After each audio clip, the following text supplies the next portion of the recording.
In the glittering heart of a royal palace, a young maid steps into a world where every glance is measured, and every secret could be her ruin.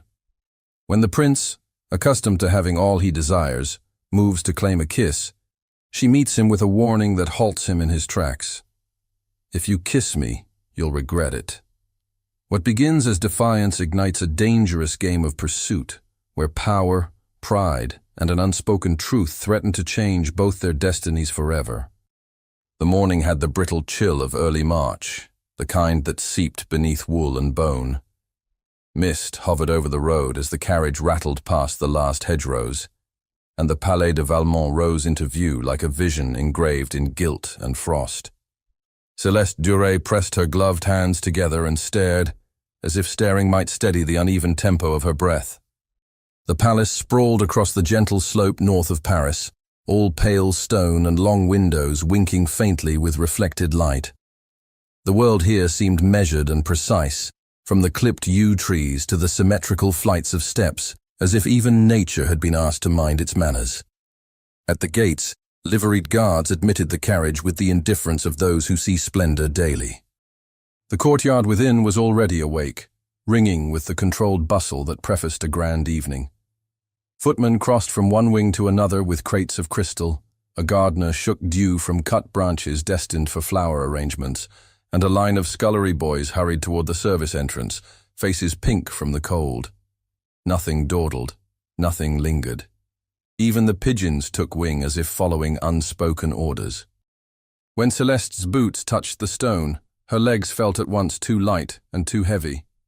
She lifted her trunk only a few inches, before a maid with rolled sleeves and quick hands relieved her of it, nodding toward a low door tucked beside an arch.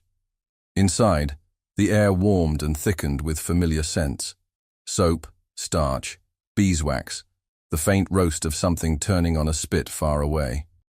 A bell rang from some hidden corridor, its note crisp as a pebble dropped in water, and Céleste's guide moved faster. They wound down a passage whose walls bore genteel scars, arras of polish upon polish, small nicks with softened edges, until the corridor widened and disgorged them into the servants' hall. Madame Lefebvre was waiting there as if she had anticipated the exact second Céleste would arrive. Her presence drew the frenetic energy of the room into neat lines. She was not tall, yet everything about her seemed unwavering, from the straight set of her shoulders to the clean knot of her dark hair. She could have been carved from discipline and dressed in authority. Without flourish or welcome, she looked Céleste over, not unkindly but thoroughly, as though inventorying a new addition to a well-ordered household. Céleste stood very still. She knew better than to fill silence with explanations. She kept her eyes at a respectful level and wondered if Madame Lefebvre could hear how fast her heart was moving. The housekeeper's instructions came in a clear, efficient stream. Duties would begin at once. The palace was receiving an ambassador that night, and every inch of marble and velvet must reflect the dignity of the host. There were linens to be boiled and pressed, fires to be tended in rooms that had not seen guests in months, stair-runners to be beaten and returned before anyone from the upper floors set a foot on them. Much would be asked, and little would be said about it. Here, one worked as if the walls themselves were watching. When Madame Lefebvre spoke of the private quarters, however, she paused long enough for emphasis to cool the air. Discretion was not a suggestion, but a rule cemented by the very foundations. Those who kept their observations to themselves thrived. Those who did not drifted away and were not spoken of again. Céleste felt the meaning of that settle like a cloak, too heavy to shrug off, too necessary to refuse. Then came the first task. Céleste was to deliver fresh linens to the rooms of Prince Adrien de Valmont, and to ensure that the bed linen and table napery were of the correct number and fold. She was told which corridor to take, which door to use, and at what angle to set the newly laundered pile so the prince's valet could reach it easily, without disturbing the arrangement of the room. The words themselves were simple. The weight carried behind them was not. Céleste accepted the stack of linen, warm still from the press, its edges sharp with starch. The fabric smelled faintly of lavender water, a luxury meant to be noticed only if one was of the rank to notice such things. Cradling the pile carefully, she made her way from the tucked bustle of the servants' hall to the first of the palace's grand galleries. Here, sound changed. The floors were parquet, intricate geometric patterns that seemed almost too fine to be stepped upon. Every footfall sent a muted echo ahead, and every echo sounded like an announcement. Tall windows ran the length of the hall, their panes catching a sky the color of pearl. Heavy frames held oil portraits whose eyes followed a person's progress in a way that felt personal.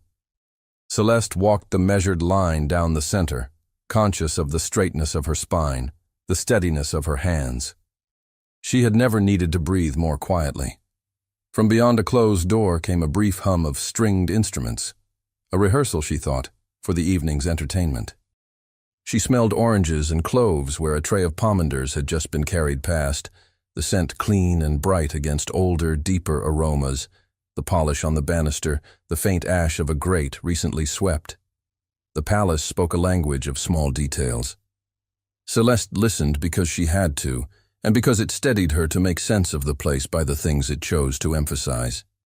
She reached the long gallery that led to the prince's apartments and paused, just for a heartbeat, at the threshold. The air here held another temperature, subtler than warmth or chill, a refinement that seemed to press against the skin like a glove. The door at the end stood open by a fraction, the gap no wider than a thumb. Through it, sunlight fell into the room beyond in a slanting sheet, catching dust motes and making tiny constellations of them. She had been told she might not see the prince himself, that he would be occupied with matters of state and ceremony. That possibility hovered, as a small mercy. She drew another breath and went on. Inside the anteroom, the quiet was different again. Close. Attentive. She crossed to a side table and set the linens down exactly where she had been instructed, aligning the edges with the grain of the wood. The pile settled with a faint sigh, a whisper against the polished surface. She smoothed the top with one palm, fingertips catching on the crispness of the fold. For a moment she allowed herself to look, truly look, beyond the task to the room itself. The windows were tall enough to make the outdoors feel like a painting. Light rested on everything, gilding the curve of a chair leg, the fine filigree of a clock's casing, the embroidery of a ceremonial coat draped carelessly over the back of a chair as if someone had shrugged it off mid-thought. The coat drew her gaze. The thread, gold and subtle, caught the sun and held it in tiny, patient flames. It could not be touched. That was a rule that needed no stating. But she felt the pull of it anyway, a small tug of wonder. Her hands returned to her sides. She took a step backward. Another. The quiet pressed more firmly now, as if the room were holding its breath along with her. She turned, and the white frame of the open door widened in her periphery. She could leave as soundlessly as she had come. She imagined walking the length of the gallery again, the portraits watching, the music a rumor at the edge of hearing. The doors closed, not slammed, closed with deliberation, two halves meeting with the soft finality of a secret being decided. The sound reached into her and plucked at something taut. She pivoted so fast that the hem of her dress rasped against the floor, her pulse lifting and punching at her throat. The room was the same, and not the same. The light still lay across the carpet, but it seemed to lie heavier. He was there, close enough that the air around him felt changed, as if it understood it had been tasked with carrying his presence and had become denser for the honor. He did not move to the side or dip his head in courteous apology. He simply occupied the doorway, precise and unmoving, and in doing so, he occupied the exit as well. His attention fixed on her, as if fastening a clasp. Celeste did not drop her gaze. Her training had always said to look a little lower, to blend into the margin of the page rather than the center. But there was no margin in a room like this, and the page would not turn until someone moved. The scent of starch lifted from the linen behind her. The clock on the mantel ticked with exaggerated calm. Somewhere far off, the echo of a bell clipped the hour, sounding oddly cheerful in a room that had entirely forgotten how to be at ease. She felt the beat of her heart in her palms, in the base of her throat, in the soft places where a person could not be armored. Her mouth was dry. Her mind, for once, did not run ahead to consequences. It could not. It stayed here, held by the fact of him and the shape of this closed space, and the unblinking knowledge that nothing, would turn frivolous if she pretended it might. His gaze did not waver. The coat with its patient flames hung where it had hung. The light reached no farther than it had before. It was the same moment remade, threaded now with an awareness that had not been asked for and could not be put down. The prince took a step forward, his gaze unyielding, and said in a low voice, "I don't believe we've met." Prince Adrian's voice carried the sort of quiet authority that made refusal feel like a breach of protocol. The words were not a question so much as an opening to something he had already decided would occur. He stood with a composure that suggested leisure, though every inch of him was aware, deliberate. The white shirt he wore hung open at the collar, the faint V of skin catching the light. The sleeves were rolled once, just enough to expose the sinew in his forearms, the movements of his hands as unhurried as if time itself bowed to his will. Celeste's fingers curled slightly at her sides. The air in the room was no different than it had been moments ago, yet it pressed warmer against her skin, carrying a faint current of his cologne, an understated blend of bergamot and something darker. The weight of his gaze traveled over her like a slow inspection, taking in the unadorned dress, the neatly pinned hair, the measured stillness she maintained as though it were a form of armor. He began to circle her with a step so silent the floorboards might have been holding their breath. The faint creak of his leather boots was softened by the thick carpet. The sound swallowed almost before it reached her ears. Celeste kept her eyes forward, allowing herself only the smallest turn of her head to follow his movement. Her pulse quickened despite her resolve, each beat an insistent reminder of the closeness she could not control. The room itself seemed to conspire with him. Sunlight from the tall windows pooled in long golden stripes on the floor, and in one of these he stepped, the light touching his cheek, outlining the straight bridge of his nose and the faint, unshaven shadow along his jaw. His voice, when it came again, was low and even, threaded with a curiosity that felt less like idle interest and more like a quiet demand.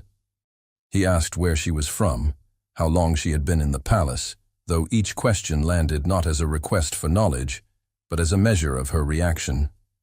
Her replies were short, careful, the sort of answers that gave nothing more than they were meant to give. She could not read his thoughts entirely, but she felt the way his attention sharpened at certain pauses, as though mapping out the places she chose to leave silent. The music from the distant ballroom reached them in faint swells, a waltz slowed by the thickness of the walls, and the sound seemed to underscore the deliberate rhythm of their exchange. His gaze flicked toward the pile of linens she had set on the table, but it was a glance in passing, quickly returned to her face. The faint southern lilt in her speech seemed to have caught his notice, for the corner of his mouth lifted in something between amusement and intrigue. He made a remark about it, one she could not quite categorize as compliment or warning, and then closed the space between them with the ease of someone accustomed to having the path cleared before him. The sunlight shifted fractionally as a cloud passed outside, dimming the room into something more private, less touched by the world beyond these walls. Celeste's hands remained steady, though the warmth in her chest betrayed the calm she attempted to keep. She was aware of the way his height cast her in partial shadow, the faint rustle of fabric as he adjusted his stance. His eyes held the kind of confidence that presumed she would not move unless he allowed it, and the longer she stood before him, the more the air felt like a net drawn close.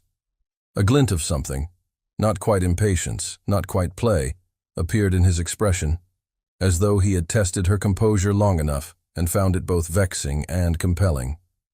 His gaze dropped briefly, not to the linens, but to the faint rise and fall of her breath. Then, without any shift in tone or posture, he closed the final inches between them.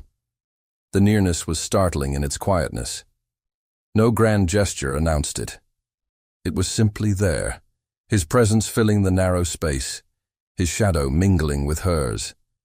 She could feel the heat that rose from him, the subtle movement of the air as he drew in a breath. For a moment, nothing in the room moved except the pendulum of the mantel clock, its slow, metronomic swing marking the seconds with deliberate patience. Her mind searched for a path out of the moment, words that could disperse the intensity, steps that could create the distance she knew she needed, but none presented themselves quickly enough. He leaned closer, his face angling so the line of his jaw passed within a breath of hers, and she could see, in sharp clarity, the tiny flecks of gold in his irises. The faintest shift in his expression told her he had already decided how this moment would end. She felt the air stir between them as his mouth drew nearer, the light catching briefly on the curve of his cheekbone. The scent of him deepened, warmed by proximity, the edges of the bergamot giving way to the darker notes beneath. Her back remained straight, her chin level, though her heart pressed insistently against her ribs. The silence grew heavier, the world beyond the door falling away until there was only the steady sound of her own breathing and the poised, deliberate movement of his approach. He leaned in, his mouth inches from hers, and murmured, "I think I shall take what I want." For a suspended heartbeat, the room felt soundless, as if the air itself hesitated to move. His words seemed to linger, deep and certain, a private decree no one else could hear. The shadow of his breath touched her skin before his lips did, carrying with it the faint heat of something unyielding. Celeste did not step back, though every instinct urged her to create distance. Instead, she lifted her chin by the smallest measure, enough to meet his gaze directly. Her voice, when it came, was steady in a way that surprised even her, low enough to draw him closer in order to hear. She told him, without tremor or plea, that if he kissed her, he would regret it. The words were as sharp and cool as the March air outside, cutting through the charged quiet like a blade drawn clean from its sheath. The effect was immediate. Adrian stilled, his nearness unchanged, but his eyes narrowed with something more than curiosity. It was not a look she could easily read, no single shade of emotion, but a blend, a flicker of intrigue, a touch of disbelief, and a thread of irritation at being refused without explanation. His hand, which had hovered near the edge of her sleeve, did not close the distance. The clock on the mantel ticked again, and the sound seemed louder now. Beyond the tall windows, a pale shaft of sunlight caught on the glass, glinting before a passing cloud dulled it. His gaze roamed over her face as though searching for the point where her resolve might crack. She gave him none. A silence settled between them, heavier than the one before, and Celeste felt the weight of it pressing along her shoulders. The scent of polished wood, beeswax, and the faint lavender from the linens was almost stifling in its stillness.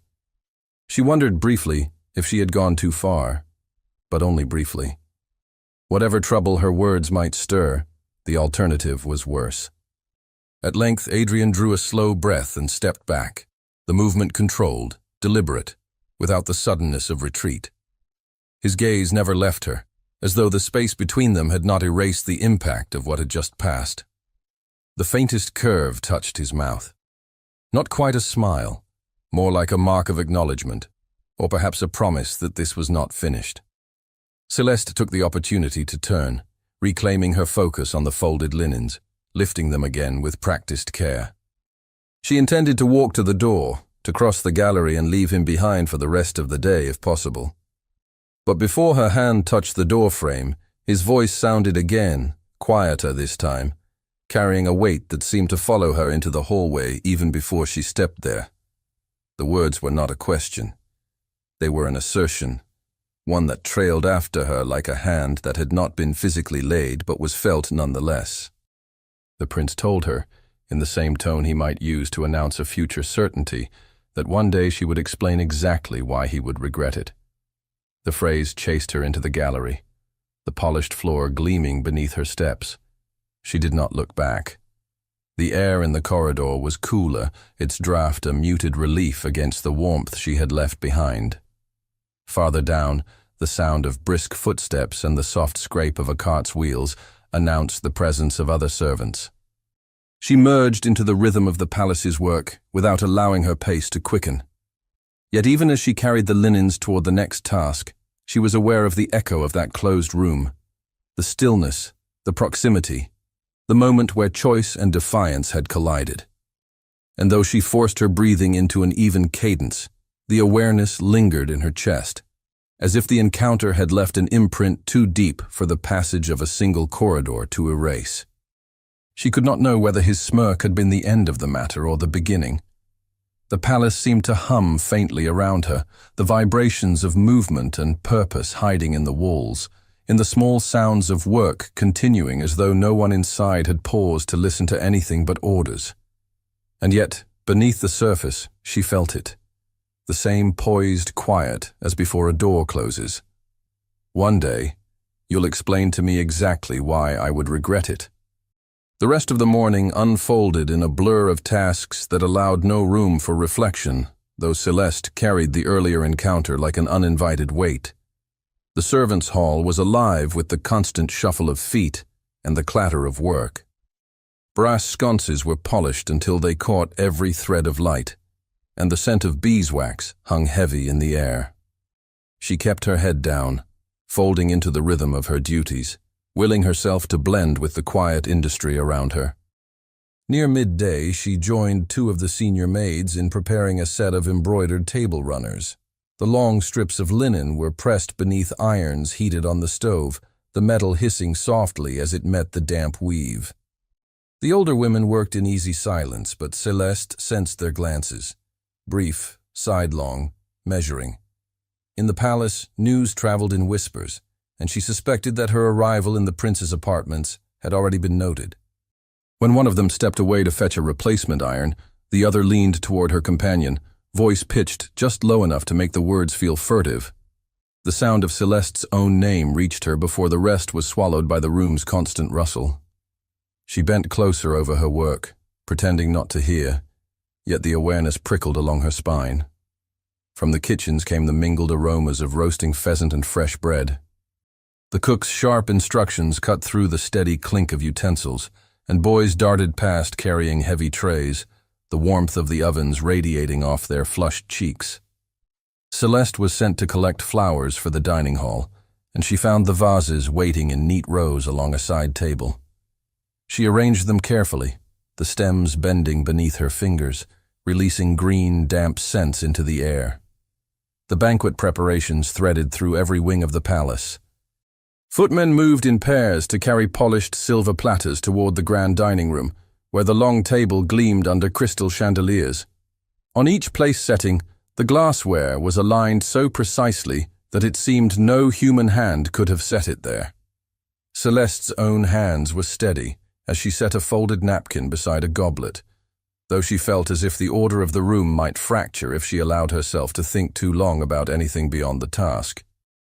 The unwritten rules here were as strict as the written ones. A servant's place was to exist in the background, unnoticed, yet she could not ignore the sense that eyes followed her more often than they should.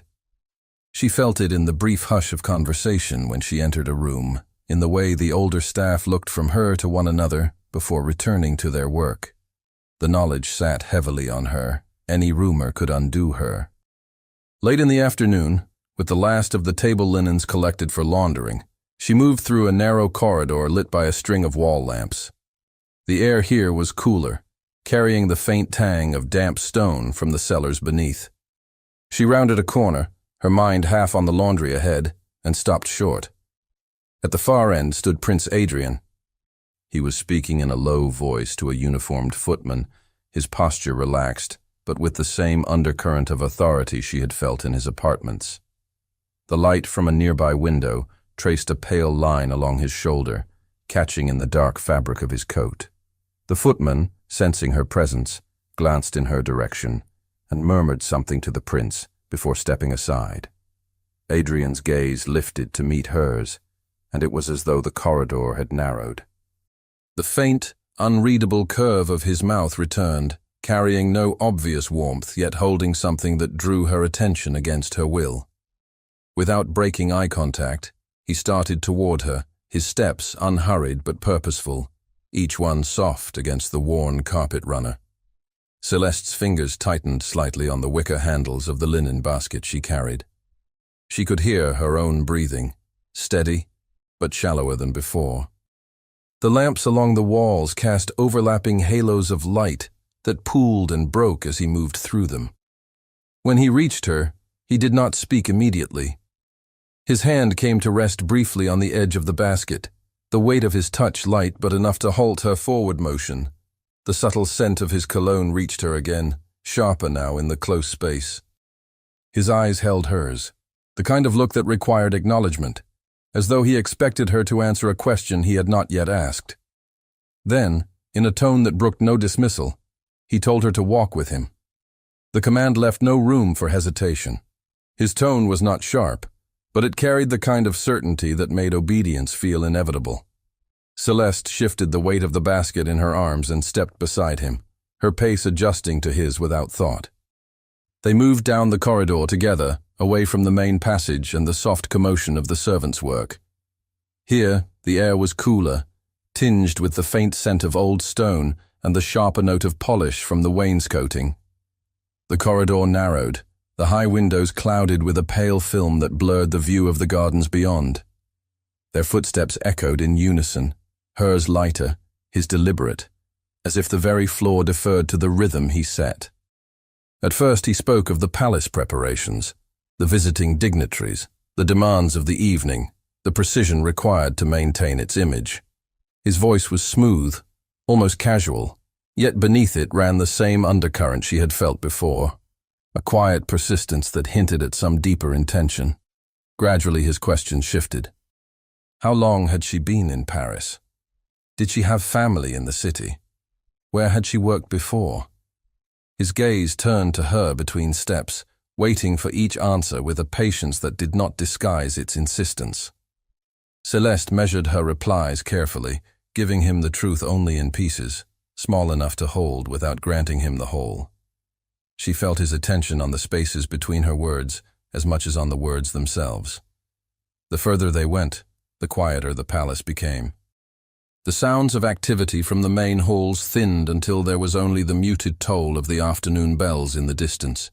They passed tall doors closed against the day, the heavy drapes at their sides stirring faintly in a draught she could not place. The polished brass handles gleamed even in the dim light, a testament to the unseen work of the staff.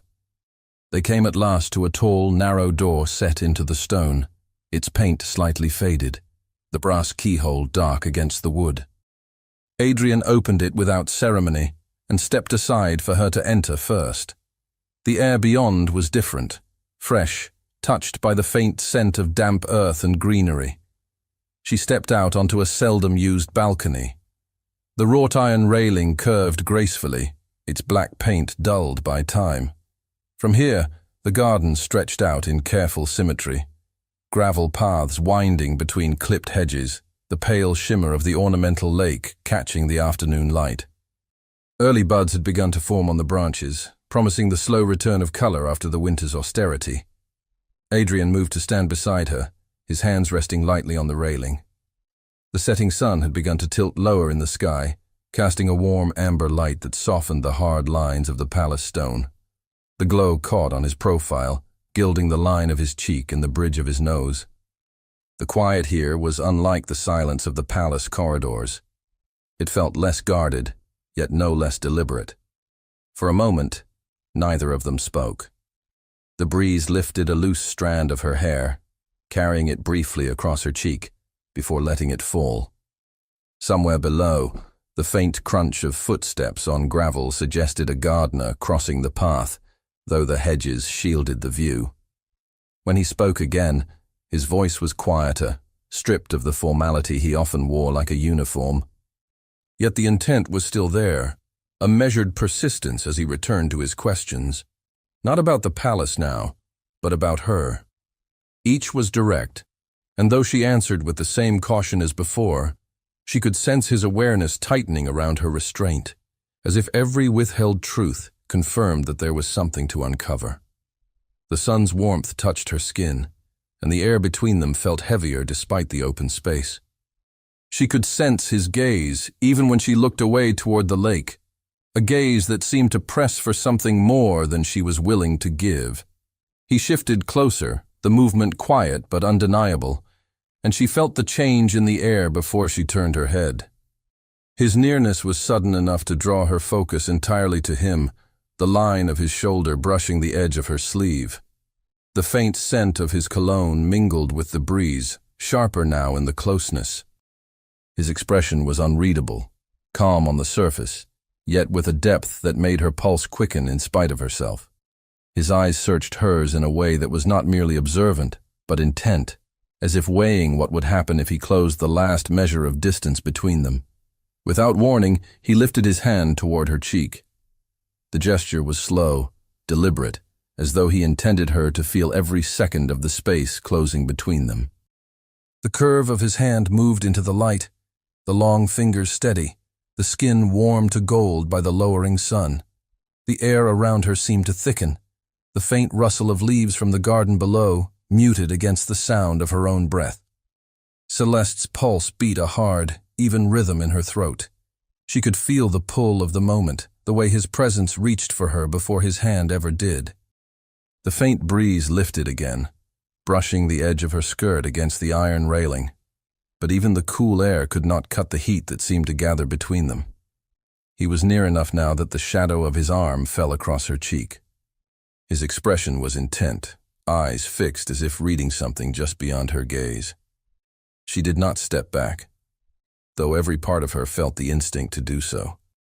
The open balcony behind her offered escape only in name. It would be a retreat scene and perhaps interpreted in ways she could not afford. Then from the passage behind them, a sound broke through, the low creak of a door hinge, followed by the faint tread of approaching footsteps. Adrian's hand paused, hovering close enough that she could feel the warmth radiating from his skin. His head turned slightly toward the noise, the taut stillness in him shifting into something sharper. The footsteps grew clearer, measured but quick, until a figure appeared in the doorway.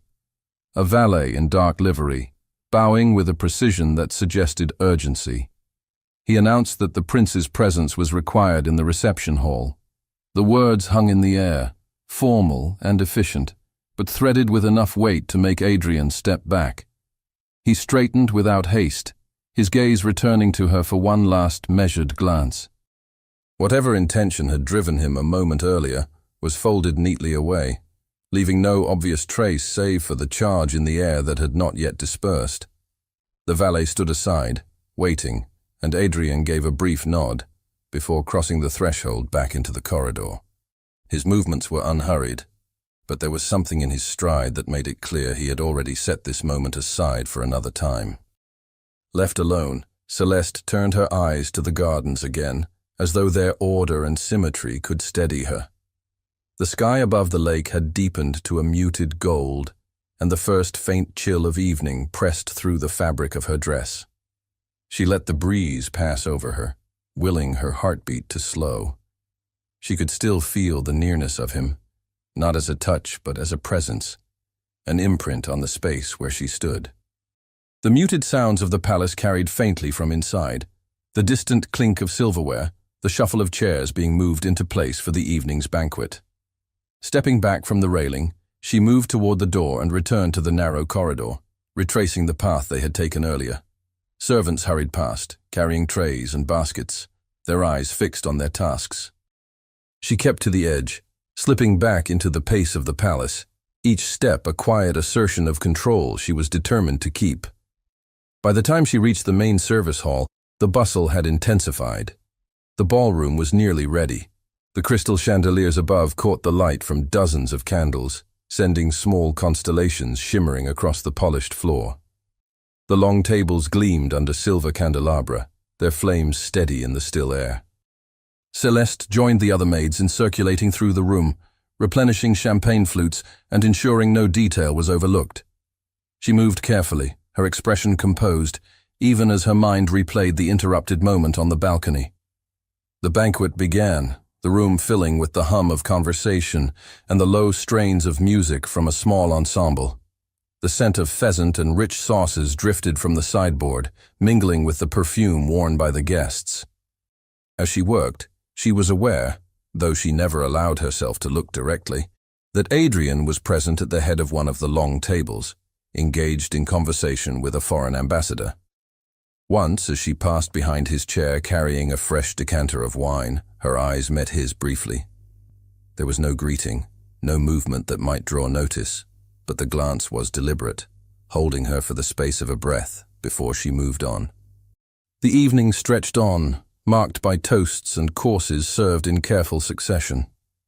From her place at the edge of the room, Celeste saw the way the prince's attention would shift subtly, as if tracking her through the ebb and flow of the gathering. When the final toast was raised, crystal catching the golden light, the guests applauded politely before beginning to rise from their seats. In the shifting movement of the crowd, she caught sight of him again. Adrian stood, excused himself from the ambassador's company, and began to cross the room, straight toward her. The movement of the crowd seemed to part for him without effort, the shifting tide of silks and black coats bending subtly around his path. Adrian crossed the ballroom with the unhurried certainty of someone who never needed to press for space.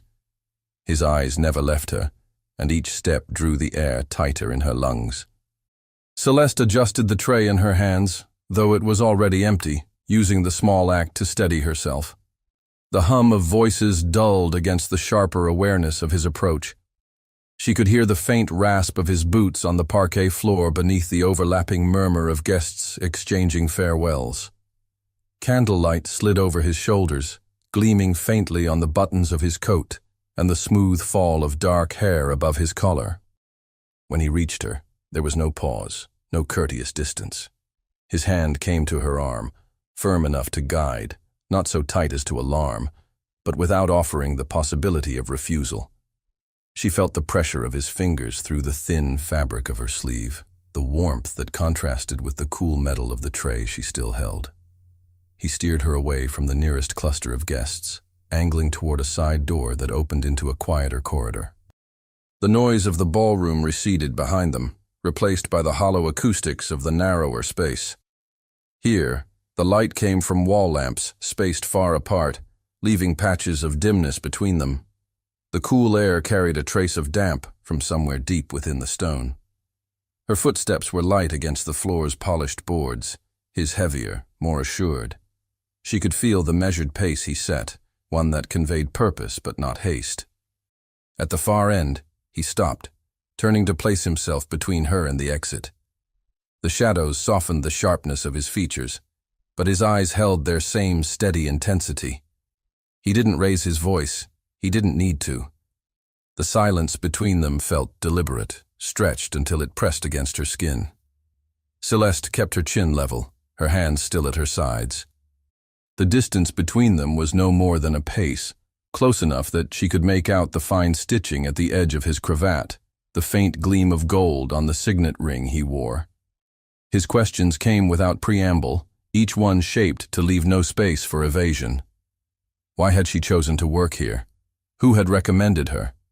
Did she know how easily one could be lost in the palace without ever stepping outside? His voice was calm, but each word carried the weight of command. She answered as she had before, with precision, but little more than she wished to give. His gaze sharpened at the careful omissions, as though he recognized the boundary she was holding and was deciding whether to cross it. The air between them thickened until the faint sound of approaching footsteps broke it. A page rounded the corner, his quick movements bringing with them a draft of cooler air. He stopped abruptly, bowing before offering Adrian a sealed envelope. The thick cream paper bore no crest on its visible side, only the neat fold of the wax seal. Adrian took it without looking at the boy, who straightened and retreated the way he had come. The prince's eyes dropped to the letter for a moment, scanning the surface as though weighing its importance without yet breaking the seal. The change in his expression was subtle, but unmistakable, a tightening around the mouth, a fractional narrowing of the gaze. He slid the envelope into the inner pocket of his coat before lifting his eyes to her again. Whatever the letter contained, it had not lessened his intent. The line of his shoulders remained set, the focus in his expression undisturbed. Without offering explanation, he told her they were going somewhere else. His tone left no question of whether she would follow. He set the pace without haste, yet each step felt precise, carrying them deeper into the quieter reaches of the palace. The sound of their footsteps shifted as the corridor gave way to a wing where thick carpets muffled the tread. Heavy tapestries hung along the walls, the rich weaves depicting scenes of hunts and battles from centuries past. The air was warmer here, the silence heavier, broken only by the faint hiss of a draft moving somewhere behind the fabric. Celeste kept her eyes forward, taking in the subtle changes in the architecture. The darker wood of the paneling, the older style of the carved door frames. The scent of beeswax polish was stronger in this part of the building, as though the rooms were rarely disturbed, but still tended with meticulous care. She did not ask where he was leading her, knowing the answer would come in its own time, or not at all. They stopped before a door set slightly apart from the others, its varnish deepened with age. Adrian pushed it open and stood aside, a brief inclination of his head guiding her in. She stepped into a drawing room, lit by the low, steady flame of a single oil lamp on the mantel. The walls were paneled in dark wood, their sheen absorbing the light and casting the corners into shadow. Heavy drapes framed tall windows, drawn nearly closed against the night. The room smelled faintly of old paper and the sharper tang of polished brass. A pair of high-backed chairs sat angled toward the empty fireplace, and a long table stood against one wall, its surface bare, save for a small clock ticking evenly at its center. The stillness felt intact, as though it had been waiting for years to be disturbed. Adrian closed the door behind them with a soft click, the latch's sound carrying farther in the quiet than it should have. He began to move slowly around the room, his gaze traveling over its few furnishings as though reacquainting himself with them. Celeste remained near the center, her hands lightly clasped before her, aware of how her presence seemed to alter the balance of the space. When he came to stand in front of her, there was less of the overt proximity from earlier moments in the day. Yet the weight of his attention was no lighter. His eyes held her as if they were alone in a world measured only by this room's dimensions, and the silence between them was as deliberate as any question. She felt the shape of the moment shift. No longer the idle pursuit of conversation, but something more deliberate, more intent. Her heartbeat marked each second as he searched her expression, his own unreadable except for the quiet insistence behind it. The ticking clock on the table seemed louder now, marking the stillness like drops of water into a deep pool. Beyond the drawn curtains, the night pressed close to the glass, hiding the gardens and the rest of the palace from view. Before she could speak, a sharp knock at the door cut through the quiet. Adrian's gaze did not leave hers at once. The pause was long enough to feel weighted with a decision. Then he turned and opened the door just enough to address whoever stood outside. The voice was too low for her to make out the words, but his tone in reply was cool and controlled, tinged with a faint edge of displeasure. The exchange lasted only a few moments before he closed the door again.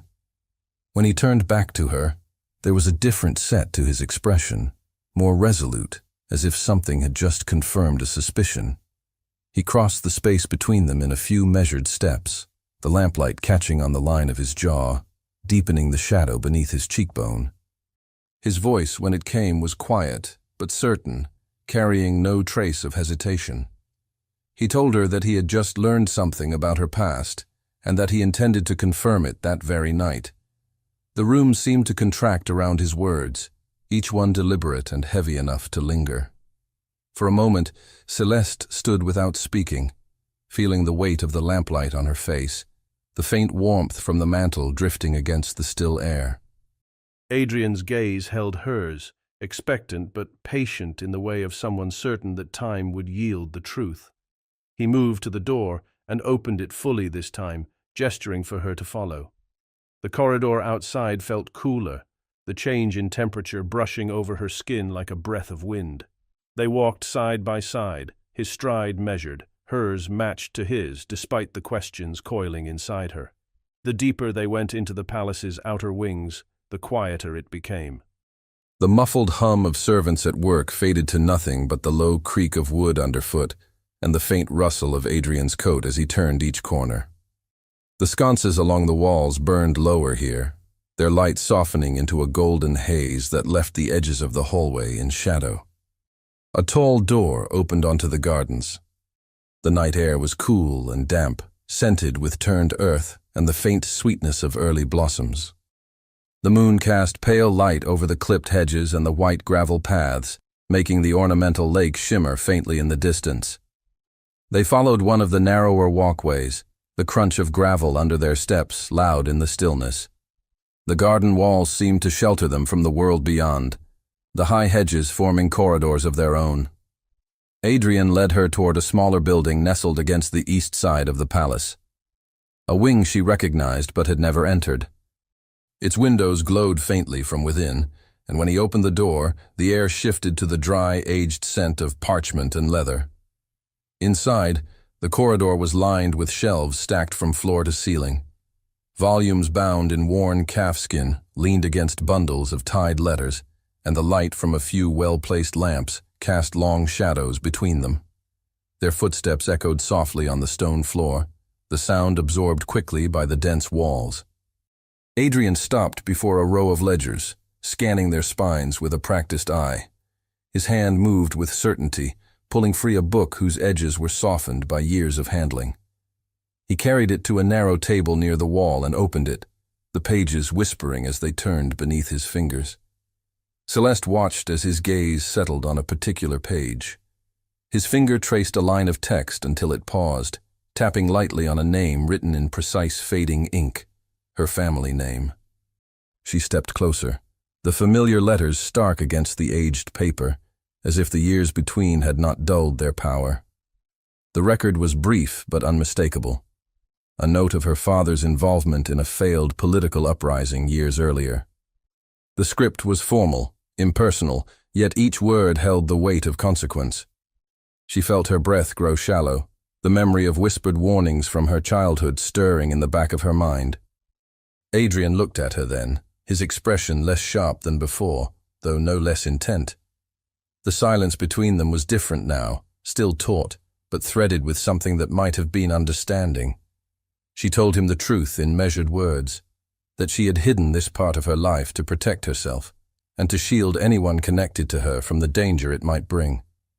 Her voice was steady, though the air felt thick in her lungs. He closed the ledger gently, the sound of the covers meeting soft but final. For a moment, he rested his hand on the worn binding, as if sealing the knowledge within it once more. His gaze remained on her, the lamplight catching in his eyes, making the gold within them glimmer faintly. The room was quiet, except for the faint ticking of a clock somewhere in the distance, and the soft hum of the night air through the slightly open window. The gardens beyond lay still, the moonlight silvering the edges of every leaf. Nothing more was said. Yet something unspoken passed between them, an acknowledgement of the truth laid bare and the delicate balance it had shifted.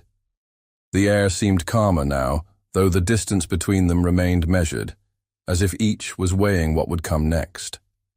The first light of morning lay pale across the gardens, turning the dew into a scatter of silver drops.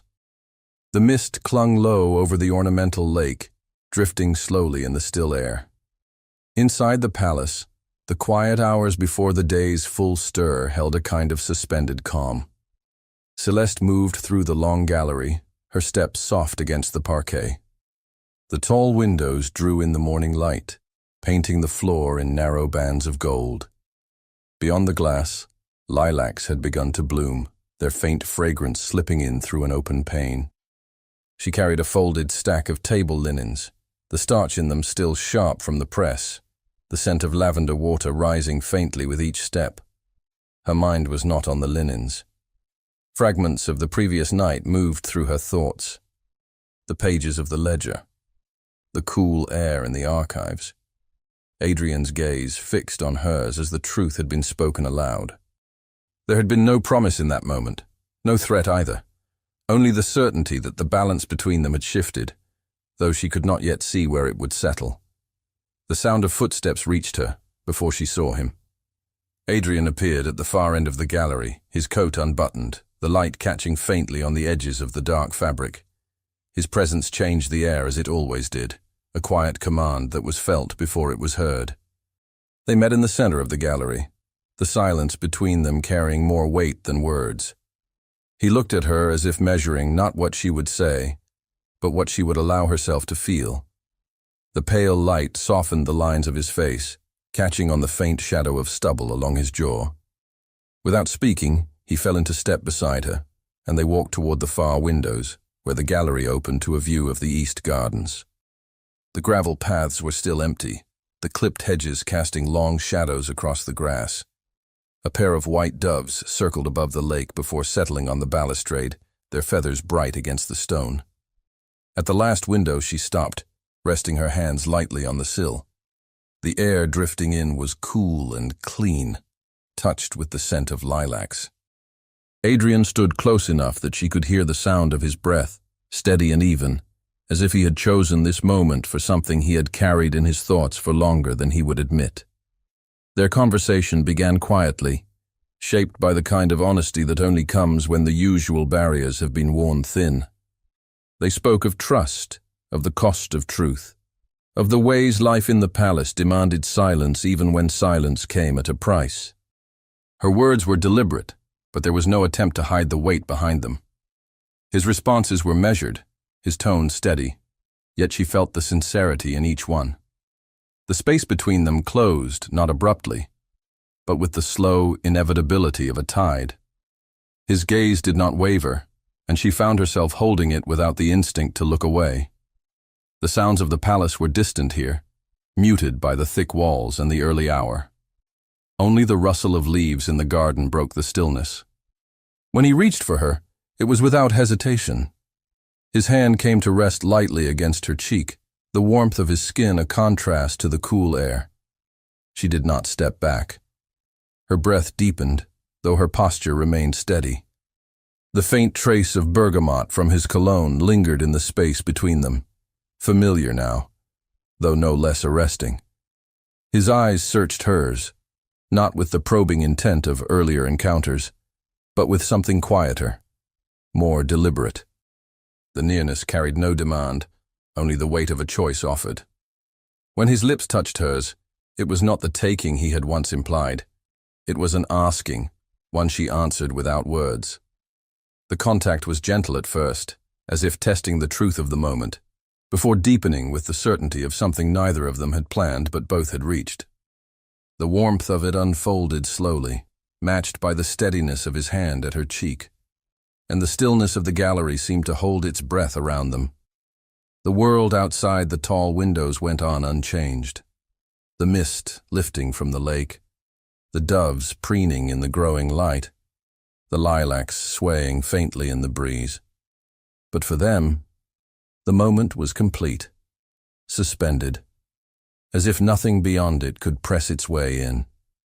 Thank you so much for listening to this story all the way to the end. We hope it moved you as much as it moved us while telling it.